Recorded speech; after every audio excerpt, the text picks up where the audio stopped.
Hello friends, ज्ञान study classes channel में आपका स्वागत है।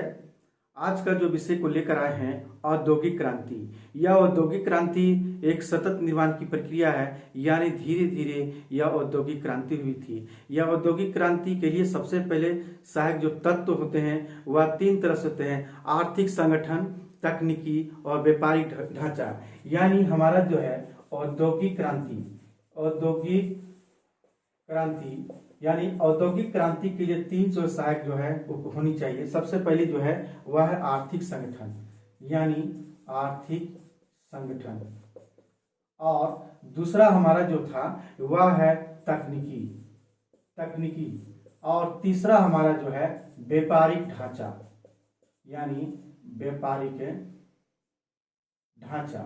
ये तीन तरह से होती है। आर्थिक संगठन का कहने का तात्पर्य ये था कि अधिक पूंजी की उपलब्ध होना, कच्चे माल की प्राप्ति होना, उत्पादन की खपत के लिए जो है आंतरिक रूप से और विदेशी बाजारों में जो है उसका विकास होना। तो ये इस तरह से होना, यानी बाजारों का विकास जो होती है वो अनेक संस्थाओं के सहयोग से ही संभव होता है, जिसके साथ हम देखते हैं कि सरकार के अलावे पूंजीपति, बैंक, आवागमन को संचालित करने वाले जो संगठन है ये सब सहायक होते हैं, या इस तरह से या आर्थिक संगठन होते हैं। दूसरी हम देखते हैं क्या, ये ऐसा उपाय करना हमेशा के लिए कि जिससे मानव श्रम का प्रयोग जो है कम से कम हो, उत्पादन की दर में वृद्धि हो, निरंतर जो है उपाय हो, सोचने समझने की शक्ति हो, नए नए चीजों का, वह है तकनीकी क्षेत्र का कार्य।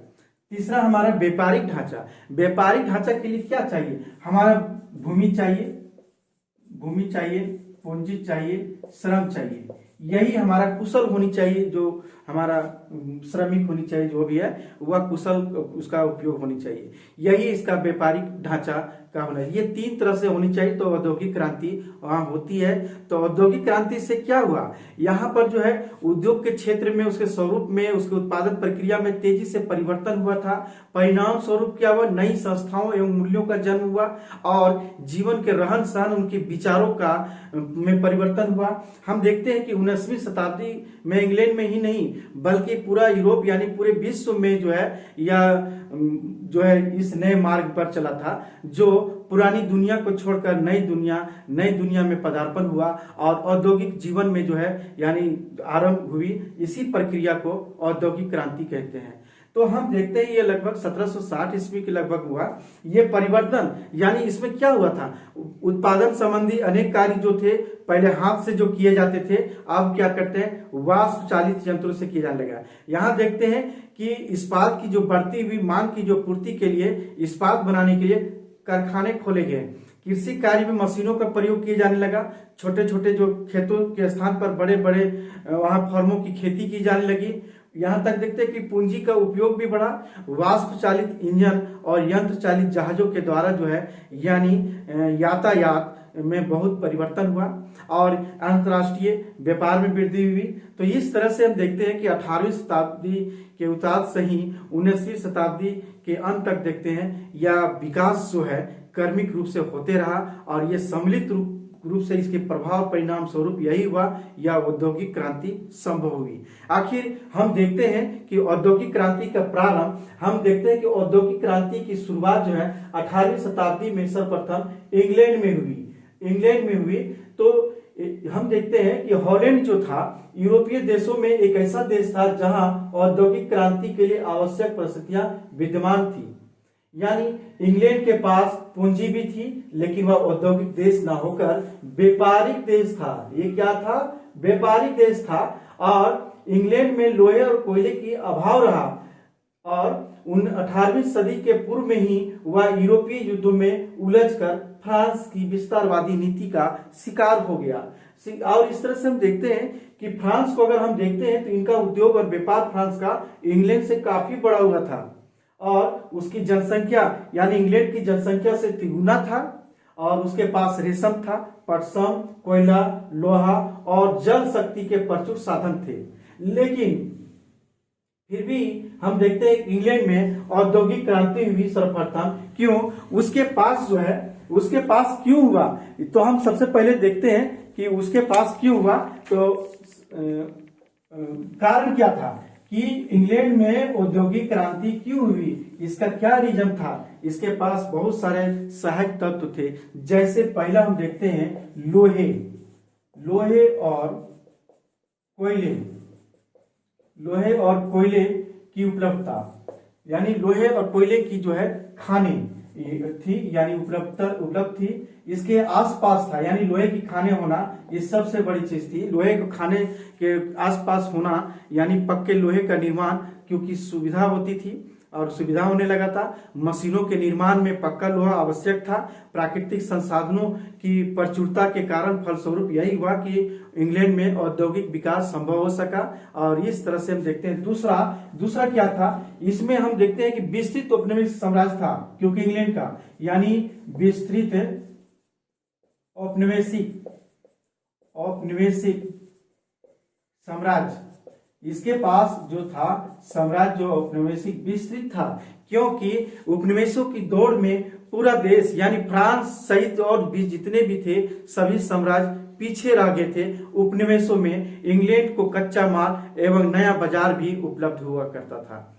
तो इस तरह से था। तीसरा हम देखते हैं कि इस समय मांग के अनुरूप उत्पादन, यानी मांग के अनुरूप उत्पादन होती थी, यानी इसकी जो मांग होती थी उसी के अनुरूप होती थी। यानी इंग्लैंड का निर्यात व्यापार और फ्रांस के निर्यात व्यापार की तरह नहीं था, जिसमें उच्च कोटि की, जहां फ्रांस की उच्च कोटि की विलास की वस्तुएं शामिल थी, वह विलास की वस्तुएं व्यापारिक दृष्टि से मूल्यवान थी ही, लेकिन इसका निर्माण जो है हाथ से, यानी वस्तुओं से, घरेलू उद्योगों के द्वारा से ही की जाती थी। इसकी मांग हमेशा सीमित रहती थी, लेकिन इंग्लैंड की नहीं। इंग्लैंड की जो वस्तुएं हैं मशीनों में इसकी बनाई जाती थी, जिनकी बड़ी मात्रा में जरूरत जैसा पड़ता था वैसा वह मशीनों का प्रयोग मशीनों में उत्पादन करती थी।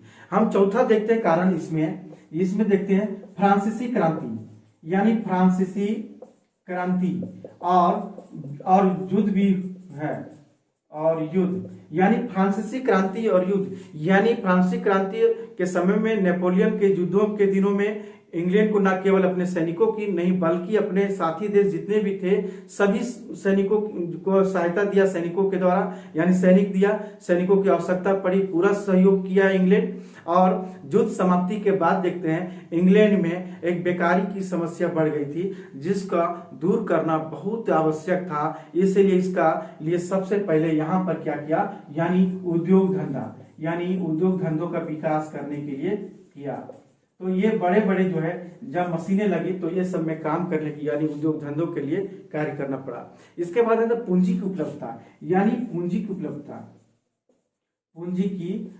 उपलब्धता, क्योंकि पूंजी की उपलब्धता इसके पास कमी नहीं था कि उसके पास पूंजी कैसे आया, क्योंकि हम देखते हैं कि वाणिज्यवाद, यानी जिस तरह से उपनिवेश देशों को उपनिवेश बनाया वह है वाणिज्यवाद, यानी वहां से कच्चे मालों को ला करके, यानी वाणिज्यवाद के फलस्वरूप यही हुआ कि प्रचुर मात्रा में धन जो है इंग्लैंड में जमा होने लगा।